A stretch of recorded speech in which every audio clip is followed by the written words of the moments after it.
That is the hub of the matter. That is the crucial issue, which people have got to think through, need to learn about. Everyone watching this, everyone listening to this, has to think through this issue of a credit system versus a money system. It's axiomatic. It is the fundamental issue of empire versus a republic.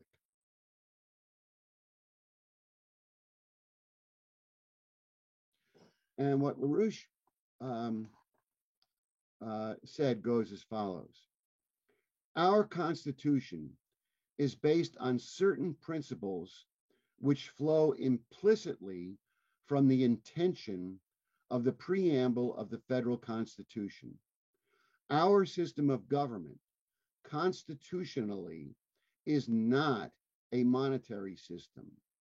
It is a credit system. Read the Constitution. How is money created under law under our Constitution? A bill is presented in the House of Representatives. That bill authorizes the Department of Treasury and therefore the president to utter credit of the United States in the form of currency or some other form of credit, public credit. This credit is then released and applied according to law at the discretion of the government. This credit forms the basis for our currency. It forms the basis for public credit, such as investments in public infrastructure, building a railway system, building a power system, building dams, and so forth, funding certain kinds or launching certain kinds of private projects, as well as for warfare. Public credit is our system. We regulate our currency, as we did best under Franklin Roosevelt, to have a fixed exchange rate system among nations. That works best. We are unique in that sense. Every part of Europe is actually an oligarchical system in which there is a higher power than government. That higher power is central banking. Central banking is private central banking, and private credit in the form of a monetary system controls the government. We're living in essentially a British Empire. That is, the world is run by a money system called a free market system. The money system is controlled by banks and similar institutions. Governments under free trade are not supposed to interfere with the functioning of that system. You're under a dictatorship of international finance. So that's what Lyndon LaRouche had to say 14 years ago. And I don't think you could say it better than that. Now, the two final things I want to go through. I'm going to get back to this question of a credit system versus a monetary system, because in essence, that is the hub of the matter. That is the crucial issue, which people have got to think through, need to learn about. Everyone watching this, everyone listening to this, has to think through this issue of a credit system versus a money system. It's axiomatic. It is the fundamental issue of empire versus a republic. The fact of the matter is that when you think about the British Empire today, don't think about the nation of Great Britain. You know, you can look, for instance, at what happened at Davos, what happened at the World Economic Forum. And I might be repeating some of what Barbara went through last night, but it bears repeating, I think.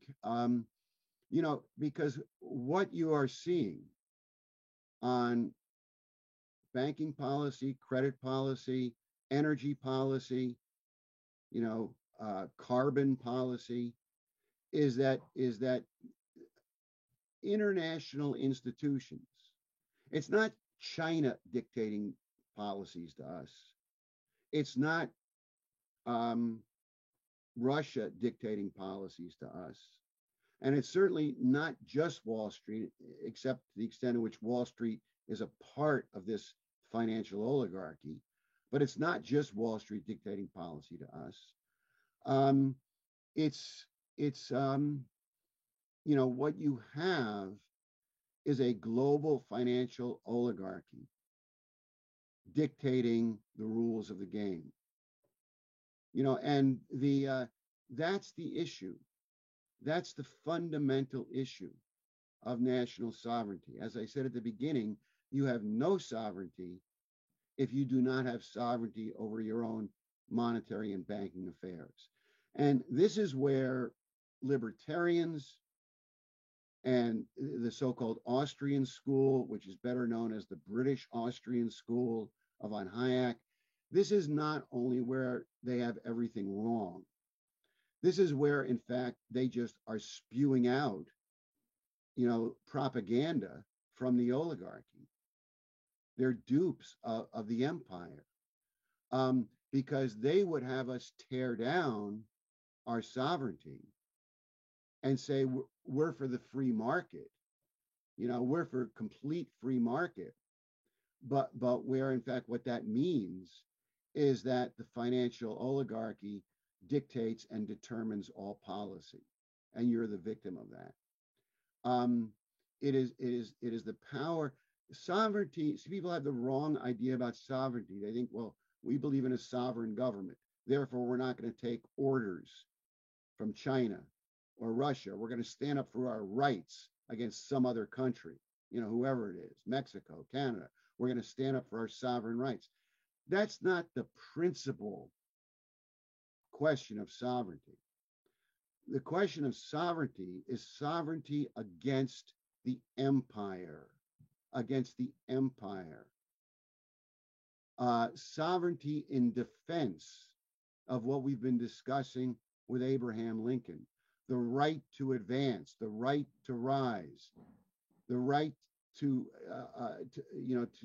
build a productive economy, the right to have a creative citizenry. This is what the United States, the human species was held back for centuries, for millennia, by oligarchical rule, held back in poverty, in ignorance, in toiling manual labor. We were held back by oligarchical rule. And the creation of the American Republic said we are no longer going to be ruled by an oligarchy. We're going to create a republic, which is going to be sovereign based on the principle of human advancement. And that's the issue. And that's the issue with Lincoln's greenback policy.